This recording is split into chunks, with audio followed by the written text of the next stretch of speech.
여러분 평안하셨습니까? 11월 16일 화요일 아침입니다. 함께 찬송가 67장 영광의 왕께 다 경배하며 찬양하심으로 오늘의 말씀 시작하겠습니다.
아멘.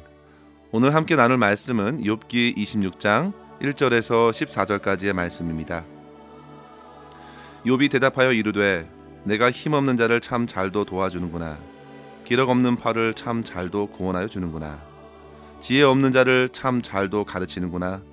큰 지식을 참 잘도 자랑하는구나. 내가 누구를 향하여 말하느냐? 누구의 정신이 내게서 나왔느냐? 죽은 자의 영들이 물 밑에서 떨며 물에서 사는 것들도 그러하도다. 하나님 앞에서는 수월도 벗은 몸으로 드러나며 멸망도 가림이 없음이라. 그는 북쪽을 허공에 펴시며 땅을 아무것도 없는 곳에 매다시며 물을 빽빽한 구름에 싸시나 그 밑에 구름이 찢어지지 아니하느니라. 그는 보름달을 가리시고 자기의 구름을 그 위에 펴시며 수면의 경계를 그으시니 빛과 어둠이 함께 끝나는 곳이니라. 그가 꾸짖으신즉 하늘 기둥이 흔들리며 놀라느니라. 그는 능력으로 바다를 잔잔하게 하시며 지혜로 라합을 깨뜨리시며 그의 입김으로 하늘을 맑게 하시고 손으로 날렵한 뱀을 무찌르시나니 보라, 이런 것들은 그의 행사의 단편일 뿐이요 우리가 그에게서 들은 것도 속삭이는 소리일 뿐이니 그의 큰 능력의 우레소리를 누가 능히 헤아리랴. 아멘. 오늘 말씀은 빌닷이 25장에서 말한 내용에 대한 욥의 답변입니다. 욥의 세 친구 엘리바스와 빌닷과 소발은 이제까지 무려 3차례를 걸쳐서 욥에게 닥친 고난에 관하여 변론을 하게 되었지만 욥은 시원스럽게 그들의 말들을 받아들이기가 어려웠습니다. 이유는 그들은 하나같이 하나님께서 까닭 없이 욥에게 재난을 허락하셨겠느냐고, 그 재난의 원인을 바로 욥의 죄악으로 인한 것이라 하였기 때문입니다. 그러면서 자기들이 가지고 있는 여러 지식들을 가지고 욥에게 회개하기를 권하였습니다. 그 중에 한 예로 욥기 22장 4절에 보시면요, 엘리바스가 이렇게 말합니다. 하나님이 너를 책망하시며 너를 신문하심이 너의 경건함 때문이냐? 내 악이 크지 아니하냐?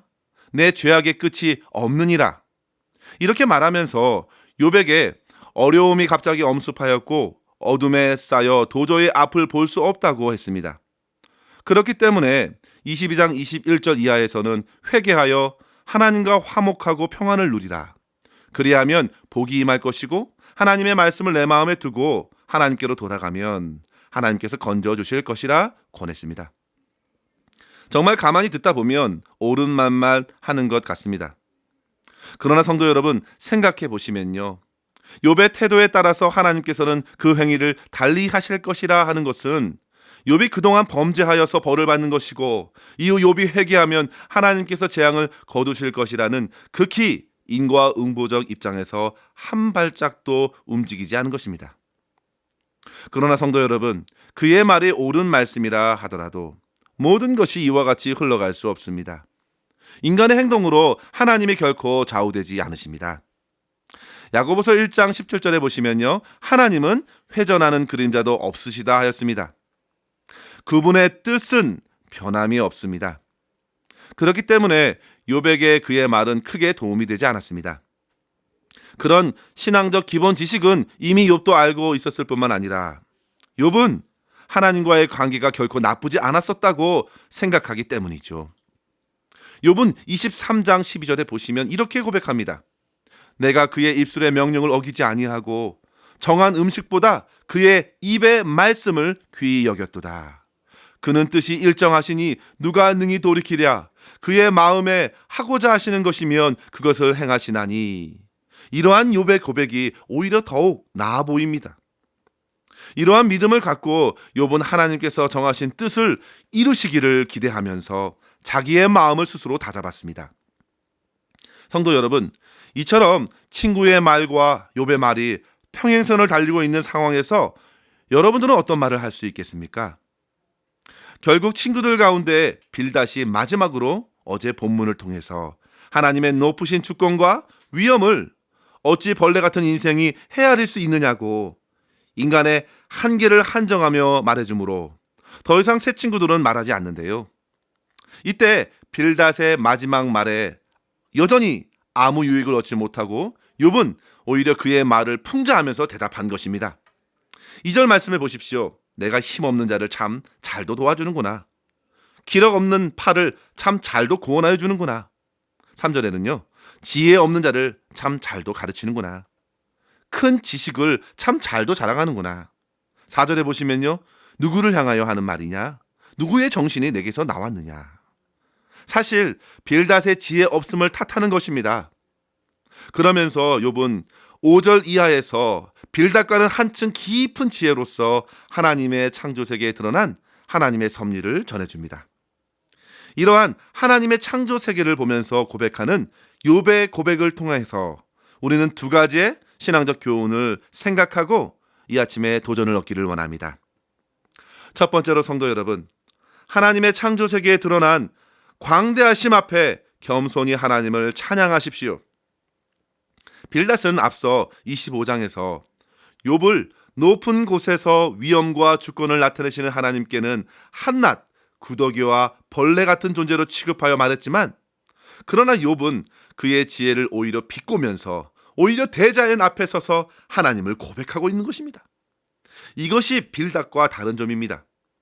빌닷은 도저히 하나님과 죄인 인간과의 접촉점을 불가능하게 만들었습니다.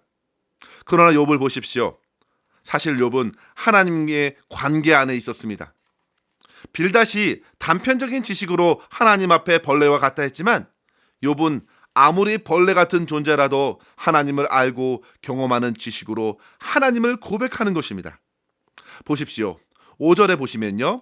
하나님 앞에서 죽은 자들의 영들이 떨고, 6절 하나님 앞에서 스월과 멸망의 자리도 모두 드러난다고 고백합니다. 또한 7절의 표현은 그가 하늘과 땅을 만드시는 하나님을 고백하고 있습니다. 북쪽에 허공을 펴시며 땅을 매다시는 하나님을 그는 보았습니다. 8절에 보시면요, 물을 구름으로 싸시는데요, 그 밑에 구름이 찢어지지 아니하는 창조하심에 놀랍니다. 또한 9절에서는요, 하나님께서 보름달을 자기 구름으로 가리시는 것을 보았고, 10절에는 수면의 경계를 정하셔서 빛과 어둠을 끝나게 하실 수 있는 하나님의 놀라운 능력을 묵상하고 있습니다. 욥이 보고 있는 하나님은 바로 만물을 조성하신 하나님, 다스리시는 하나님, 물과 땅의 경계를 이루시고 빛과 어둠을 정하시는 하나님이십니다. 욥이 결코 앞에서 말한 빌닷의 말들을 모르는 것이 아닙니다. 그러나 그는 오히려 더욱 깊이 있게 자연에 드러난 하나님을 묵상하며 하나님을 인정합니다. 사랑하는 성도 여러분, 우리에게 펼쳐진 자연을 이같이 믿음의 눈으로 바라보면 하나님의 임재를 우리 또한 경험할 수 있습니다. 도저히 친구들에게서 얻을 수 없었던 하나님의 역사를 욥은 하늘과 만물을 바라보며 생각하였습니다. 하나님 앞에서 죽은 자의 영들도 드러나고 스올도 멸망도 모두 드러나기 때문에 지금 욥이 스올과 같은 그 현실 또한 분명히 밝히 드러날 것을 그는 알고 있을 것입니다. 그 하나님은 땅과 하늘, 그리고 물과 땅의 경계, 빛과 어둠을 다스리시기 때문에 그가 할 수 있는 것은 오직 창조주 하나님을 바라보고 찬양하는 것 외에는 소망이 없습니다. 사랑하는 성도 여러분, 세상이 가져다주는 문제 앞에서만 서면 우리는 답답하고 숨이 막힐 것입니다. 그때에는 친한 사람도, 사랑하는 가족들도 때로는 위로를 주기보다 상처를 더할 때가 많습니다. 그럴 때에 우리는 하늘의 하나님을 바라봐야겠습니다. 주님의 높고 놀라우신 창조 안에 내가 있고 그 하나님께 소망을 두는 자로서 주님을 찬양하십시오. 다윗이 그렇게 하나님을 찬양하면서 인생의 어두운 밤을 통과하였습니다. 하나님과 더욱 친밀해졌습니다. 시편 19편 1절에 보시면 하늘이 하나님의 영광을 선포하고 궁창이 그의 손으로 하신 일을 나타내는도다. 3절 4절에 보시면요, 언어도 없고 말씀도 없으나 그 소리가 온 땅에 통하고 그의 말씀이 세상 끝까지 이르도다 고백했습니다. 사랑하는 성도 여러분, 어떤 상황에서도 우리는 창조 만물에서 나타난 창조주 하나님을 믿음으로 바라볼 때에 나를 억누르던 삶의 문제들은 어느덧 잊혀지고 만물과 하나 되어 하나님을 함께 찬양하면서 비로소 내 영혼에 솟아나게 되는 풍성한 은혜를 누릴 줄 믿습니다. 이러한 은혜를 저와 여러분이 풍성히 받아 누리실 수 있기를 주의 이름으로 간절히 축원합니다. 두 번째로 성도 여러분, 자기의 한계를 인정하고 항상 하나님의 다스림 안에 거하는 자로 살아가십시오. 11절 이하에 보시면요, 하나님의 꾸지람에 하늘 기둥이 흔들리고, 12절에 보시면 바다를 잔잔케 하시고 라합을 깨뜨리시며, 13절에 보시면 하늘을 맑게 하시고 뱀을 무찌르신다 고백했는데요, 잘 보시면 하나님께서 통치하시는 모습이지요. 하나님께서는 창조세계에 대적하고 있는 바다를 잔잔케 하셨고요, 라합과 뱀들을 통치하심으로 대자연의 질서를 유지하시는 분이십니다. 욥은 자세한 것을 알지 못하지만 하나님의 통치 안에 자기 자신 또한 있음을 믿습니다. 그가 이렇게 하나님의 놀라운 통치를 깨닫고 고백하고는 있지만 그는 분명히 압니다. 그것은 지극히 작은 지식에 불과하다는 사실이죠. 14절을 보십시오. 이런 것은 그의 행사의 단편일 뿐이고 우리가 그에게서 들은 것도 속삭이는 소리일 뿐이니 누가 능히 헤아리랴. 결국 욥 또한 자기의 한계를 인정합니다. 결코 감히 하나님의 창조와 섭리를 인간의 지혜로 다 담아낼 수 없으니 하나님을 경외할 수밖에 없고 그것이 오늘을 살아가는 최고의 지혜라는 사실을 깨닫습니다. 사랑하는 성도 여러분, 욥의 고난도 그러하였습니다. 하나님께서 말씀하셔야 그 고난이 풀립니다. 하나님께서 알려주셔야 깨닫게 해주셔야 됩니다. 그리고 알 수 없는 것을 억지로 알려 하려는 것은 하나님께서 정하신 때와 경계를 넘을 수 있습니다. 하나님은 당신의 창조 세계를 선하고 아름답게 다스리십니다. 성난 파도를 잔잔케 하셨고 혼란스러운 하늘을 청명하게 하십니다. 하나님을 대적하는 라합을 깨뜨리셨고 날렵한 뱀을 무찌름으로 능하신 통치를 펼치십니다. 따라서 우리는 이러한 하나님 앞에서 내가 가진 하나님에 대한 결코 짧은 지식을 가지고 끝까지 주장하는 의를 범하지 않도록 자기 자신을 돌아볼 수 있어야겠습니다. 사람이 세상의 모든 일을 결코 다 알 수 없습니다. 하나님께서 은혜해 주셔서 깨닫게 하시고 말씀하셔서 그 말씀을 따라서 오늘을 살아가기를 힘쓰십시오. 주님께서는 예수 그리스도를 믿는 자들에게 진리의 영 성령을 허락해 주셨기에 우리는 항상 내 안에 내주하시는 성령 하나님을 의지하여 허락하신 말씀을 따라서 하나님과 그리스도 예수를 바로 알고 깨달아야겠습니다. 하나님의 말씀은 세상과 인생과 하나님을 보는 안경과도 같다 했습니다. 그런데 아무리 안경을 써도 성도 여러분, 빛이 없으면 보이지 않습니다. 그때에는 성령께서 밝히 비춰주셔서 조명해 주셔서 비로소 깨닫게 되는 것이죠. 이러한 은혜를 날마다 구하시면서 주님의 다스림 안에 겸손히 거하시고 말씀과 성령으로 깨닫게 해주시는 대로 주님을 찬양하며 주님을 섬겨 나가시는 성도의 삶을 오늘도 다 함께 힘차게 살아갈 수 있기를 주의 이름으로 간절히 축원합니다. 기도하겠습니다. 하나님 아버지 감사합니다. 이 아침 주의 말씀을 통해서 벌레와 같이 연약한 인생들도 온 천지 만물을 바라보며 주님을 찬양하게 하시니 감사합니다. 주님, 세상에 겹겹이 밀려오는 고난과 어려움에도 오직 주 하나님만을 바라보게 하시고 주님께서 지극히 선하심으로 우리를 붙드시고 인도하심을 믿음으로 살아갈 수 있도록 인도하여 주시옵소서.